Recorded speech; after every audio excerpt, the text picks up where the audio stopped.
Oi, pessoal, tudo bem? Estamos aqui para mais um episódio da Atitude Empreendedora, nessa temporada especial sobre o blockchain. Quem está aqui comigo é a repórter do Ateliê de Conteúdo, Júlia Fregonese. Oi, Ju! Olá, Gabi! Olá, pessoal! O convidado de hoje é Rafael Rodeiro, fundador da Ribbon. Para quem não conhece ainda, a Ribbon facilita e potencializa iniciativas do terceiro setor por meio de um aplicativo. A gente trouxe o Rafael hoje porque a Ribbon está passando por uma transição. Eles estão saindo de um modelo de negócios tradicional para se tornar uma organização descentralizada, algo novo, principalmente aqui no Brasil. Se você que está escutando não sabe o que isso significa ainda, fiquem tranquilos porque já vamos dar um mergulho nesse assunto. Por enquanto, vamos dar boas-vindas ao convidado. Tudo bem, Rafael? Seja bem-vindo. Oi, gente, tudo bom? Obrigado por terem me chamado, viu? Obrigada por ter vindo. Bom, gente, eu vou apresentar o Rafael. Ele é CEO e fundador da Ribbon, um aplicativo de experiência de doações, que é também uma organização descentralizada. Nós vamos saber um pouquinho mais a respeito daqui a pouco. E ele é formado em Engenharia de Produção pela Universidade de Brasília. Então, começando com uma pergunta bem simples do começo. Nos conte, Rafael, como você entrou nesse universo de organizações descentralizadas? Como que você fundou a Ribbon? Conta pra gente aí o começo mesmo. Boa. A Ribbon começou, a gente pode considerar ali, tipo, no final do começo de 2017. E a gente quer levar a Ribbon pra cripto desde o começo de 2018. Quase foi um aninho só de desenvolvimento da Ribbon sem que os dois mundos se conectassem. A gente começou a Ribbon, eu falo a gente porque eu não sou o único fundador, então eu cuido da parte de negócios. Tem o outro cofundador que é o Juju, que cuida da parte de tecnologia. O nome é Carlos, mas o apelido é Juju mesmo. E o outro é o João, que cuida da parte de design. Marca, branding, comunicação.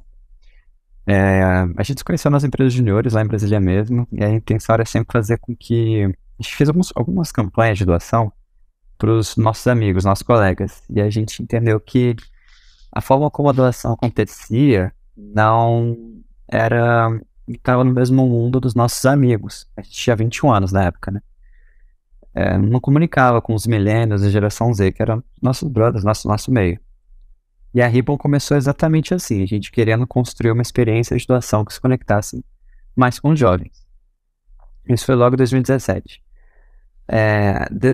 A Ribbon sempre foi isso, sempre foi essa vontade, essa missão, mas como a gente fazia isso mudou ao longo do tempo, foi evoluindo, né? Graças a Deus. A gente conseguiu adaptar e melhorar ao longo do tempo. E o caminho de blockchain foi logo em 2018. A gente entendeu que ser uma startup com fins lucrativos no setor filantrópico fazia sentido, mas ainda tinha muito preconceito. E construir a Ribbon de forma descentralizada, o que eu digo descentralizada, tipo, o código é aberto, é controlado por tokens que estão muito mais na mão de usuários do que fundadores ou acionistas, isso seria muito melhor para o mundo. E foi assim que a gente começou lá atrás. A gente se interessou por blockchain, particularmente eu tenho investido dinheiro de cerveja que a gente chama em alguns ICOs. A gente entendeu como é que funcionava a descentralização lá em 2018, mas a gente falou, cara, a gente primeiro tem que achar um modelo de negócios único para a Ribbon. Aí por isso que eu falei de todas essas mudanças de modelo de negócios, a gente entende isso desde lá de trás. Acho que a gente conseguiu encontrar mesmo, foi no início de 2020, e a gente precisava encontrar como é que crescia a empresa primeiro. A gente encontrou no início de 2021, e logo em 2021 a gente tá bom, agora sim a gente tá pronto para colocar tudo que a gente construiu da Ribbon, né, na Web 2 e Web 3, né, tudo centralizado, agora vamos colocar descentralizado. E aí começou mais forte a nossa jornada de descentralização no início do ano passado. E aí, só para situar os nossos ouvintes, o que é a Ribbon? O que vocês fazem, né? Qual é o modelo de negócio de vocês? Depois de muitas evoluções, o que a gente faz? A gente aumenta doações. Então, se uma pessoa, um filantropo, por exemplo, uma fundação, está indo doar R$10.000 para causa animal ou para causa de saúde, e quando eu digo causa animal, no mínimo duas ONGs, duas organizações embaixo desse guarda-chuva, se ela está indo doar 10 mil reais, ela usa o protocolo da Ribbon. Esse protocolo, a Ribbon automaticamente vai conseguir puxar, chamar várias outras pessoas para doar junto dele, ter a experiência de doar junto dele, e dessa forma aumentar a doação inicial. Então, os 10 mil deles, como são compartilhados com outros doadores, os doadores acabam doando dinheiro do próprio bolso também, aumenta. E a média que a gente tem é que aumenta em 60%. Então, o que antes era 10 mil, vira 16. E a Ribbon, por ser uma plataforma de captação, fica com uma percentual do extra arrecadado. Então, se entra 10 mil mais 6 mil, vira 16, a gente fica com um percentual proporcional aos 6 mil reais extra. Esse é o modelo de negócio, geral. Muito bom, Rafael. E eu fiquei curiosa que você comentou, né, que empresas com fins lucrativos nessa área de filantropia normalmente não são muito bem aceitas. Vocês conseguiram contornar esse preconceito ou essa falta de compreensão sobre o que é o negócio de vocês, o negócio da Ribbon? Em muitos momentos, sim. Tanto que a gente conseguiu captar dinheiro com investidores que majoritariamente só investem em startups normais, comuns, né, com fins lucrativos, e a gente sempre se denominou isso. Uma startup com fins lucrativos. Então, na época a gente captou com a Redpoint, com a Harvard Angels, com a Synthesis Ventures, com vários investidores anjos bem bons, com a Cotidiana, a aceleradora. Se vocês forem ver os portfólios deles, são startups comuns. Lá tem Rappi, tem Gympass, ViajaNet, enfim, tem várias startups. E eles investiram na Ribbon por ser uma empresa com fins lucrativos. Só que a gente achava que podia ter algo melhor, assim. E acho que é aí que a gente encontrou em organizações descentralizadas. Organizações descentralizadas, na minha visão, elas não são empresas com fins lucrativos normais, mas também elas não são organizações sem fins lucrativos. É uma terceira coisa, não é nem no meio, é um terceiro ponto, terceira coisa, tá fora desse espectro, que são organizações descentralizadas. E eu acho que ali a Ribbon encontrou um nicho fantástico. E além disso,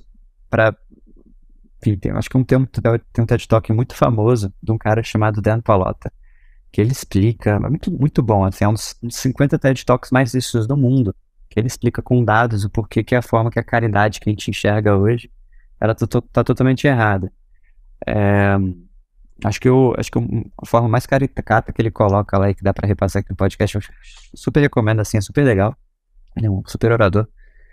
Ele fala, cara, a gente, quando vê alguma pessoa tentando ser milionária num setor que ajuda as outras pessoas, a gente tem um estômago revirado, a gente fica um pouco agoniado com isso, cara. Poxa, como assim você quer ganhar dinheiro enquanto ajuda os outros, né? Tipo, quer ficar milionário, pô, beleza, ganancioso, mas nada a ver. Mas quando tem uma pessoa tentando ficar bilionária enquanto não ajuda outras pessoas, a gente bate pau e bota na capa da revista.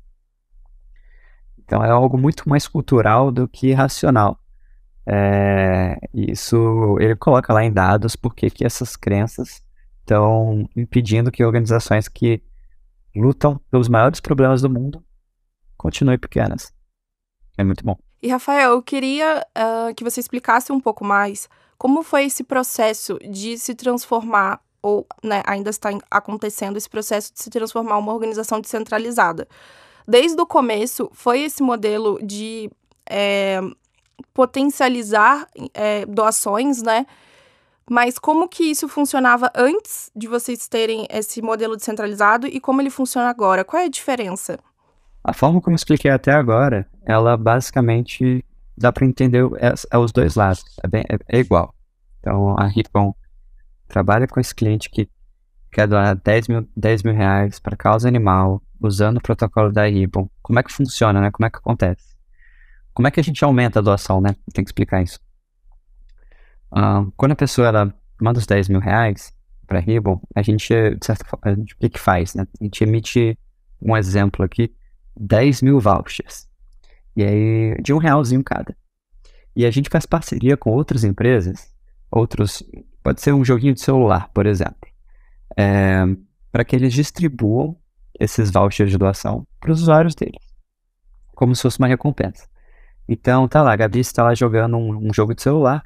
Você nunca ouviu falar da Ripple, mas como você passou de nível no joguinho, você ganhou um voucher de doação como recompensa. Esse voucher de doação está sendo pago lá por aquele filantropo, aquela fundação, que está bancando a doação da causa animal. E aí você recebe esse voucher, você clica lá no botão e você fala, olha, agora eu posso dar uma comidinha ou um medicamento para um animal. Aí você vai lá, escolhe a comidinha para animais resgatados, você doa de graça. Esse é o grande tchau. Só que como a gente faz isso com 10 mil Gabrielas, algumas Gabrielas se amarram na experiência de doar, botam a mão no bolso e doam mais um pouco para a causa animal. Seja R$10, R$20.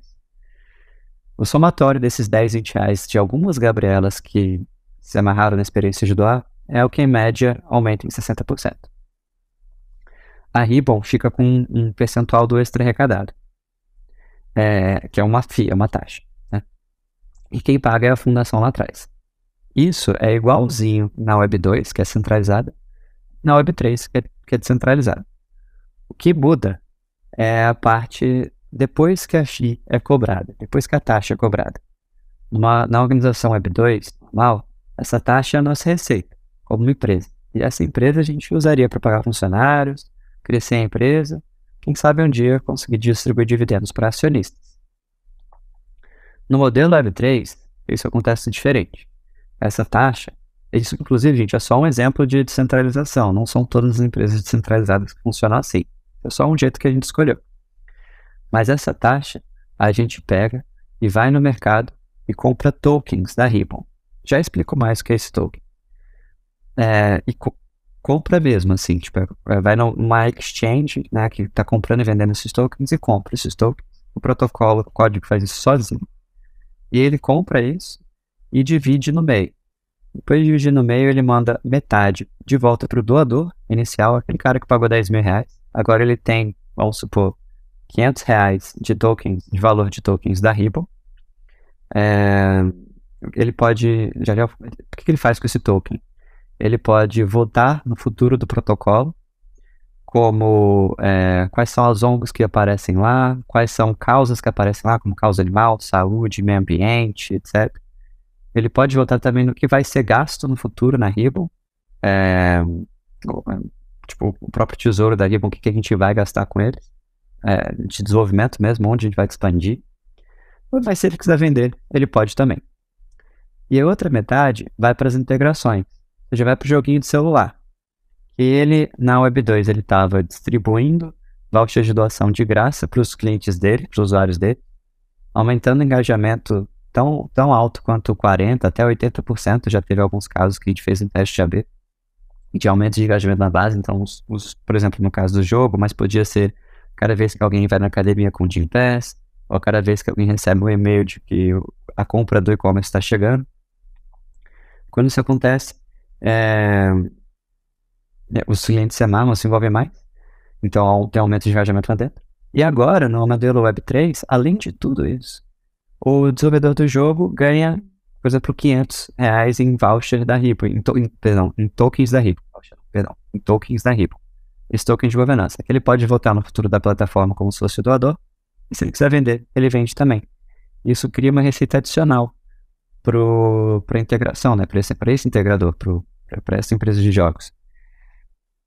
Dessa forma, a gente tem uma estrutura de receita e distribuição de grana e de tokens de forma completamente diferente.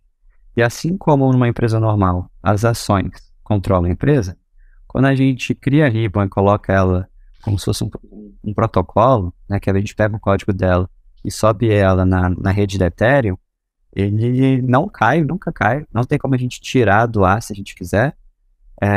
Os usuários podem sempre manter ele lá, então é resistente à censura. E quem controla esse protocolo, o futuro dele, não é quem tem ações de uma empresa, é sim quem tem os tokens, né? Então todas as pessoas que têm um token decidem o futuro desse protocolo, ou até nos parâmetros atuais dele. E isso se chama, que é o grande conceito de protocolo descentralizado, né? Bem superficialmente, mas basicamente é isso mesmo. E, poxa, agora com as integrações desse jogo de celulares, esse joguinho de celular, por exemplo, tendo uma fonte de receita a mais, a gente espera que ainda cresça mais rápido o protocolo e as aplicações dele. Por isso que a gente fez tudo isso. E, Rafael, só para ver se eu entendi direito, vocês então hoje mantêm 2 modelos de negócio. Um é o Web 2 e outro é o Web 3? O Web 2.0 e o Web 3.0 são fases da internet. A Web 2.0 surgiu após a Web 1.0 com a criação das redes sociais como o Facebook. A Web 3.0, que acredita-se ser o futuro da internet, será uma rede descentralizada. Nela, as pessoas são donas dos conteúdos que produzem e trocam informações usando NFTs e criptomoedas, eliminando a necessidade dos bancos de dados das Big Techs. A gente tá na mudança. A gente tá bem na mudança. Vocês estão fazendo essa transição. Aham. E quais são os desafios de fazer essa transição, assim? O que a gente não vê, assim, quando uma empresa tá mudando de modelo de negócio para uma coisa tão diferente, né, do que tinha antes? Começa nos desenvolvedores. Antes, por exemplo, a gente desenvolvia em JavaScript e agora tem que desenvolver em Solidity. JavaScript e Solidity são linguagens de programação. Então, achar desenvolvedores que sabem Solidity é mais difícil. Solidity é uma linguagem de programação. Exatamente. Solidity é mais difícil de lançar, por exemplo.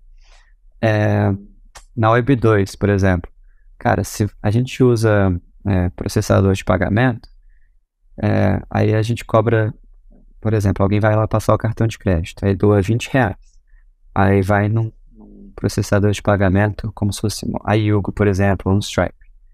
Depois de processar, vai ficar lá dentro do Stripe. E o Stripe tem a própria segurança dele. No máximo, a gente pode jogar para nossa conta bancária. Poxa, contas bancárias são bem seguras, assim. No caso da Web3, o dinheiro fica no código. E o código é aberto. Então, se alguém achar uma falha no código, que os nossos desenvolvedores estão desenvolvendo uma linguagem que é mais difícil do que a Web 2, pode ser hackeado. Tudo ser hackeado. O protocolo tem essa característica de que não é só um pedaço de código lá. Aí é o código com dinheiro. Então, dá um nervosismo muito grande a mais, assim, da gente lançar um código errado e tudo ser hackeado. Poxa, a gente não tá falando só de ser hackeado, a tela vai ficar diferente e tal. Alguém vai mandar um e-mail diferente, vai falar mal da gente. Não, possivelmente todos os fundos vão ser roubados, toda a grana de doação vai ser roubada. O que não aconteceria no banco. Outros, por exemplo, agora os clientes, no Web2, os clientes são clientes. A gente tem uma via de mão única, tem relacionamento com clientes, mas no Web2 eles têm poder de decisão de futuro da empresa, né? Então, como que a gente envolve eles? Como que a gente cria uma comunidade que consegue embarcar eles, envolver eles e consegue ser bom para novos entrantes? Isso é super complexo. E mais ainda, quando eu digo que o token ele decide o futuro do protocolo, e quando eu disse que o protocolo ele é até contra o token, né? Então eu digo que o token está numa exchange. Quando eu digo exchange é quase como se fosse uma bolsa de valores. Então, uma startup demora muito para listar a ação dela numa bolsa de valores, né? Fazer uma listagem pública, o famoso IPO. E no caso de empresas de cripto atualmente, isso está acontecendo muito antes. Então, as empresas de cripto sofrem muito mais com variações de mercado, porque elas são empresas muito menores e tem que lidar com o token que está sendo comprado e vendido no mercado aberto. E esse mercado aberto não é como se fosse a Bovespa, que tem um pregão, que tem uma hora que abre e uma hora que fecha. Cripto não tem pregão, é 24 horas por dia, 7 dias por semana. Então, a gente não lançou o token ainda. A gente está se preparando para lançar. Mas a galera que já lançou fala que é super diferente, assim, a dedicação e o tempo que você tem que dar para investidores ao redor do mundo inteiro, que estão falando trilhões de línguas diferentes, no seu Discord, no seu Telegram, falando, caraca, e aí?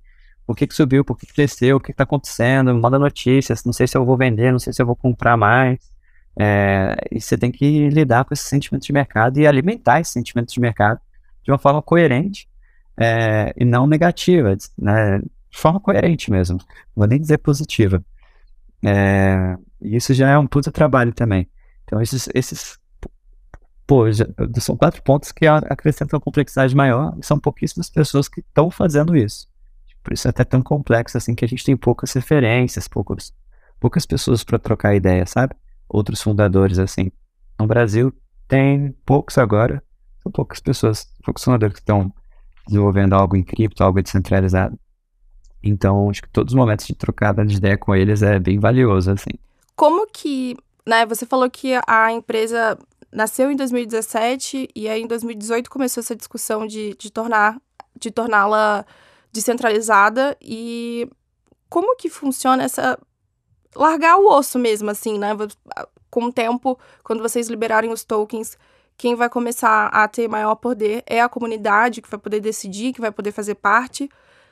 Como que vai ser essa transferência de, né, não vou ser mais, talvez, o CEO, não vou ter mais tanto poder de decisão, tanto da equipe, né, dos outros fundadores. Como que é esse processo para vocês? Boa pergunta. Não, a gente fala que essa centralização é progressiva, então, quando a gente lançar um token, ainda vai ter alguns anos, assim, que muitos dos tokens ainda vão estar na mão dos fundadores, dos investidores iniciais. Então, ainda demora um tempo, assim. Tem alguns posts de algumas empresas, de alguns investidores famosos, tipo a Andreessen Horowitz, que comenta muito sobre essa descentralização progressiva. Dá um friozinho na barriga, assim. Dá mais friozinho na barriga se a gente for sentindo que a comunidade não está envolvida, a gente não conseguiu criar uma comunidade envolvida. Então, a gente vai começar o primeiro ano de lançamento de token no ano que vem. Então, a gente não tem token no ar. Então, eu não sei ainda como é que a descentralização vai ser para a gente. Particularmente, a gente está super tranquilo, assim, na verdade, que é o melhor a ser feito no mundo ideal. O problema é se a gente não conseguir criar um mundo ideal de uma comunidade bem envolvida, por exemplo.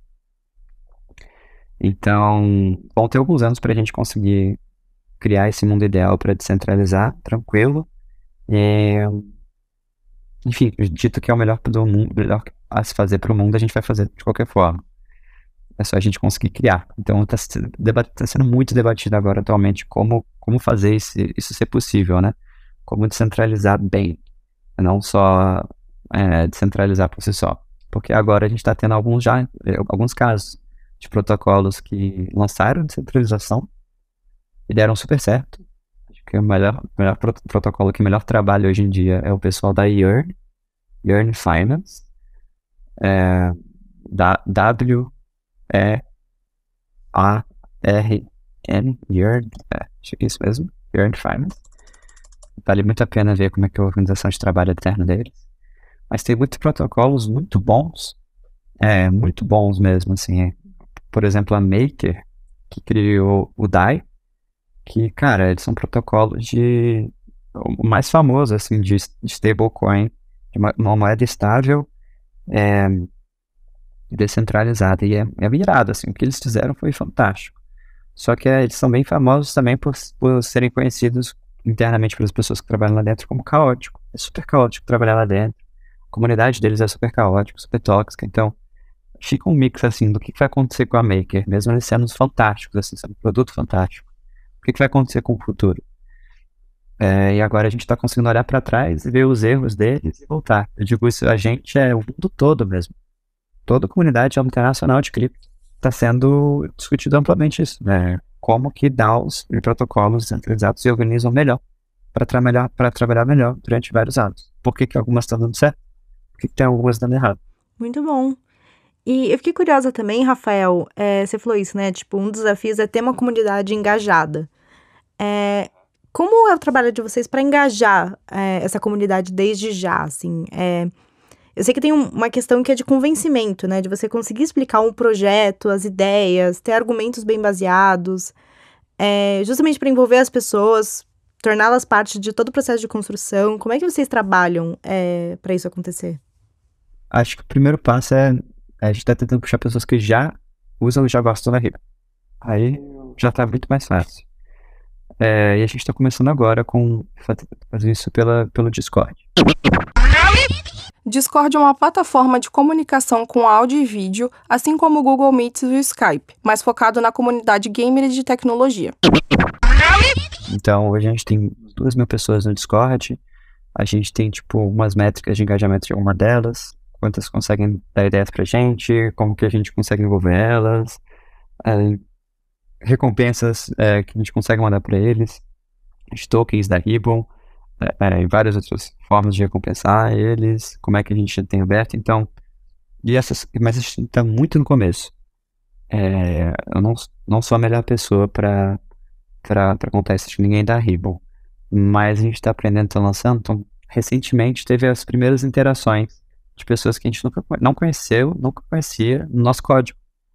Então, do nada, alguém pegou e fez uma alteração lá e publicou e começou a conversar com os nossos desenvolvedores no nosso chat, no Discord. Cara, isso foi fantástico. Já aconteceu algumas vezes isso já. Isso para os usuários também, na parte de marca também, a gente lançou uma identidade visual agora muito mais moldável. Os elementos visuais da identidade visual são muito mais simples, muito mais fáceis de brincar e de aplicar. Então, a gente lançou essa identidade visual justamente para outras pessoas conseguirem criar coisas em cima da Ribbon muito mais fácil. Então, a gente está bem no começo da jornada de conseguir engajar a comunidade em algo bom. Então, pegar essas 2.000 pessoas que a gente tem no Discord, a gente tem 80 mil usuários ativos mês, então já dá para entender a quantidade de pessoas que usa versus a quantidade de pessoas que quer se engajar minimamente depois, e tem pessoas dentro dessa comunidade que estão muito mais engajadas do que outras, então ainda tem vários outros passos dentro lá, e tem perfil de pessoas também.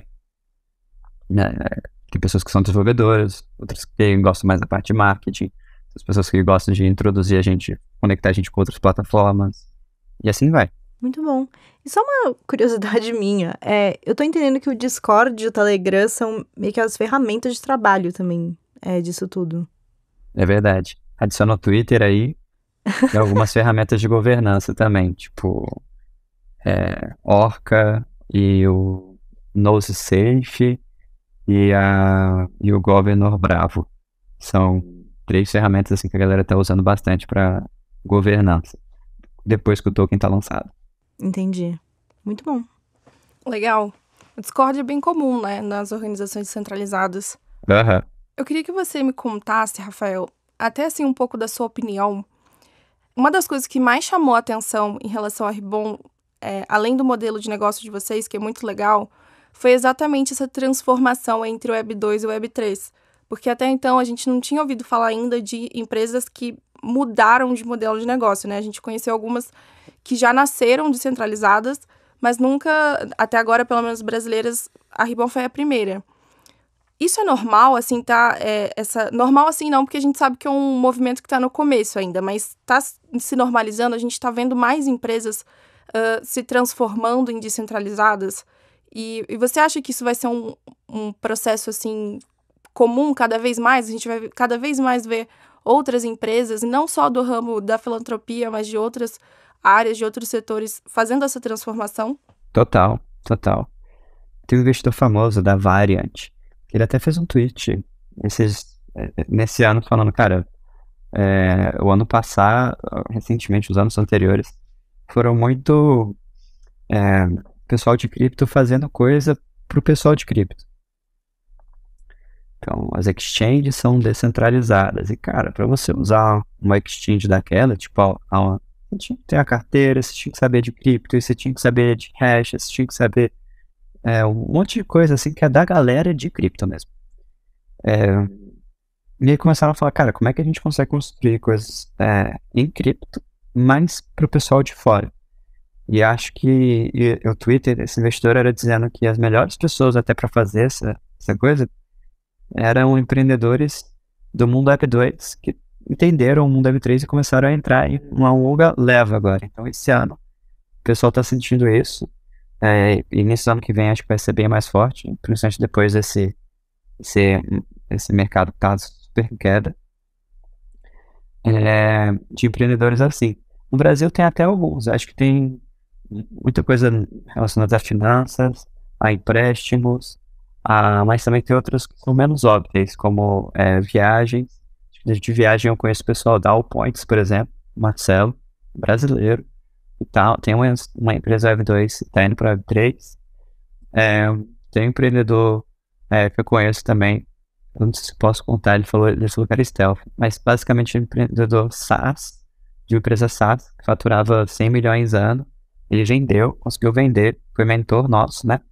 Por isso que eu sei, por isso que eu conheço ele foi nosso mentor, E depois de ter vendido a empresa Web2 dele, SaaS, agora ele estava lançando uma empresa de cripto, Web3. Mas ainda com muita coisa para o mundo real, né?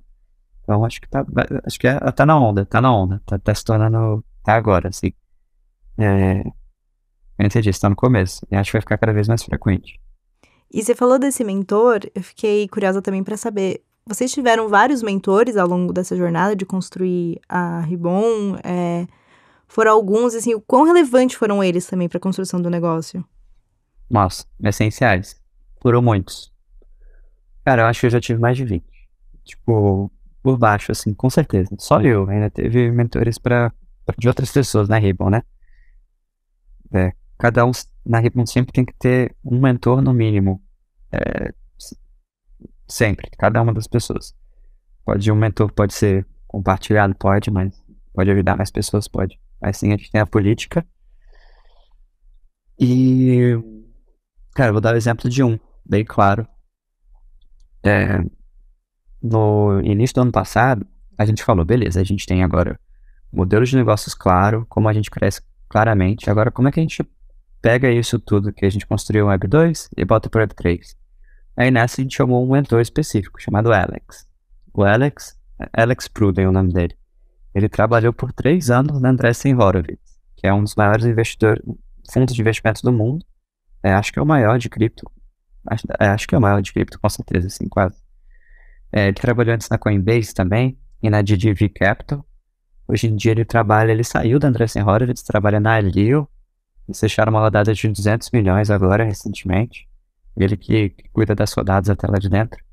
E ele ajudou muita gente, assim, em como a gente transformaria esse modelo de Web 2 para Web 3, quais eram os passos necessários. Mas não é algo de outro mundo, assim. Depois que você entende, é só fazer ajustes assim, sabe? E foi ótimo, ele conseguiu abrir nossa mente no começo do ano passado, e ele ficou com a gente o ano passado inteiro, assim. Não só para mudar o modelo de negócio, mas como a gente apresentava isso para investidores de cripto. E além disso, várias conexões com investidores de cripto. Muito por conta da ajuda dele, a gente conseguiu captar a rodada que a gente fechou ali no ano passado. No final do ano passado, início desse ano que a gente anunciou, para justamente, depois que a gente entendeu o que a gente precisava fazer para pegar tudo que a gente construiu no Web2 para Web3, a gente traçou o planinho, mostrou para investidores, a gente captou 3 milhões e meio de dólares para fazer isso ser possível e expandir para o resto do mundo. Então, foi nessa última rodada que a gente captou 3 milhões e meio de dólares, majoritariamente com investidores de cripto. 100% investidores de cripto. Foi muito graças à ajuda do Alex, mas teve outras pessoas também. Teve o pessoal da Celo Camp, que ajudou muita gente. Teve a Jane, que era da Winklevoss. Teve o Gary, que era da Near. Enfim, foram uma série de pessoas, assim, ajudando a gente de fora pra gente montar isso tudo e colocar tudo em pé. Então, já chegando na reta final do nosso papo, que até agora foi muito legal. A gente, quando tava stalkeando a Ribbon, Rafael, stalkeando no bom sentido, a gente viu que no site de vocês falam que um dos objetivos é erradicar a extrema pobreza no mundo. E a gente ficou curiosa e achamos até um objetivo muito nobre. Queríamos saber se existe algum plano, se vocês já estão fazendo alguma coisa assim, voltada para isso. Boa. Sim, é o maior objetivo da Ribbon. Fazer parte da erradicação da extrema pobreza até 2030. A gente acha que é possível de fazer isso antes de 2030. 2030 eu digo porque é um das metas globais da ONU, né? São 18. A erradicação da extrema pobreza é uma delas. Mas a gente acha que essa está ligada a vários outras próprias metas da ONU, assim. Então, a gente não tem certeza que não vai conseguir fazer isso sozinho, mas a gente quer ser o agente que vai ter uma participação minimamente significativa, nesse processo. Na Ribbon, a gente já conseguiu ajudar mais de 100 mil pessoas em estado de extrema pobreza, de várias diferentes formas, né? Seja com com renda básica, sendo com pratos de comida, seja com coisas de saúde, seja com cursos profissionalizantes, seja com treinamentos para plantação, né, subsistência básica, para elas não para a gente depender de comprar coisas. Enfim, acho que os projetos que a gente envia recursos são fantásticos. Eles têm o maior mérito. Já foram mais de 20 projetos sociais que passaram pela Ripple. A gente podia ficar falando horas aqui deles, cada um deles é fantástico, assim. Quem tiver super curiosidade, só entrar lá na Ribbon para ver quais são os ativos, quais os projetos sociais que estão ativos. Mas com certeza a gente está muito no começo, falta muito chão mesmo. Muito. Mas vamos nessa, assim, acho que tá tudo direcionado para que a gente consiga ser grande e relevante o suficiente para gerar mais bem. Então, é isso. Confiar no processo. Muito legal, Rafael. Adorei conhecer a Ribbon, conhecer sua história. Estamos aqui na torcida para que tudo dê certo, para que a transição de vocês seja um sucesso e a Ribbon continue aí ajudando muitas pessoas. Obrigada pela sua participação. Foi ótimo te conhecer. Bom demais, gente. Muito obrigado mesmo. E aí, Ju, gostou da conversa? Eu adorei, Gabi. Foi muito bom conhecer o Rafael e todo o trabalho da Ribbon. Inclusive, pessoal, nós descobrimos agora que falamos o tempo todo a palavra, né, o nome da empresa errado. Em vez de Ribbon, na verdade é Ribbon. Então, fica aí esse aprendizado de hoje. Eu acho que uma das coisas que eu mais gostei da conversa, que foi inclusive, eu comentei, né, durante o episódio, que chamou a nossa atenção em relação à Ribbon, que foi a mudança, a transição de Web.2 para Web.3.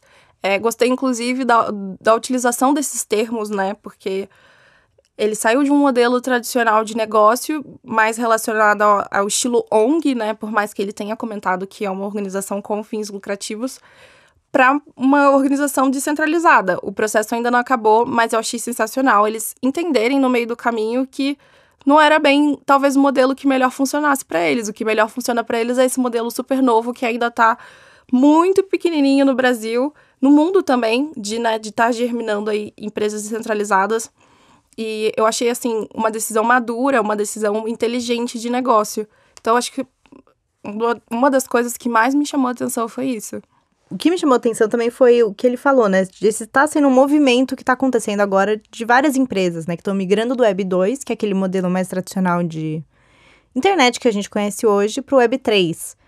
E também, como ele falou, né? Que o mundo cripto foi feito para as pessoas do mundo cripto, né? Ele não tenta cativar ou tornar o seu conteúdo inteligível para outras pessoas que estão fora daquele mundo. Então, esse trabalho da Ribbon acho que é muito importante nisso, né? De tentar trazer pessoas que são do mundo Web 2, que nem a gente, talvez, para começar a entrar nesse mundo Web 3 e poder colaborar com um projeto que é isso, tá no começo, mas já tem muito potencial. Muito potencial, exato. Eu acho que essa é a tendência do que a gente tem visto agora em todos os episódios da temporada, que é cada vez mais a blockchain se tornar uma coisa comum, né? Tipo, uma tecnologia que as pessoas vão parar de se perguntar o que é a blockchain e vão passar a usá-la no dia a dia de forma natural. Igual hoje a gente usa os sistemas dos bancos, né? Ou como a gente faz uma doação em uma instituição filantrópica comum, né, do dia a dia, a gente não se pergunta lá o que eles usam para depositar o dinheiro nas iniciativas. E com o tempo, cada vez mais é isso. A tendência é se tornar o normal, né? E acho que foi isso, assim. Eu gostei muito do modelo de negócio deles também. Eu nunca tinha ouvido falar em uma empresa que impulsionasse outros negócios. Não sei dizer se é normal, se acontece fora do mundo, mas eu, pelo menos no Brasil, a primeira vez, achei super inteligente, muito legal ele falar que desde o começo a gente sempre enfatizou que somos organizações com fins lucrativos, né? Essa questão de tudo bem você criar um modelo de negócio, você lucrar com isso, não quer dizer que você está fazendo menos bem ou que você está se aproveitando das pessoas, desde que você tenha uma comunicação clara e transparência, que aqui no ateliê de conteúdo a gente fala o tempo todo sobre isso. Então, foi também algo que achei sensacional. achei muito interessante que ele conseguiu combinar esse propósito da Ribbon, né, de ser uma organização com fins lucrativos, mas com um objetivo filantrópico, com aquela proposta que ele teve lá no início na faculdade que ele comentou, né, de ajudar os amigos a fazer uma doação quando ele tinha 21 anos e com esse desafio, né, de como Os millennials, né? Os millennials, de como você engaja essa galera que tá nesse mundo, pegou esse fervor da internet lá atrás e que agora tá se transformando em outra coisa. Então, achei muito legal como ele consegue unir esses dois mundos, de certa forma, num objetivo só. É isso. Esse episódio foi muito legal. Fiquem ligados para mais episódios da nossa temporada. E obrigada por nos ouvir. Tchau, tchau. Tchau, tchau, pessoal. Muito obrigada e até logo.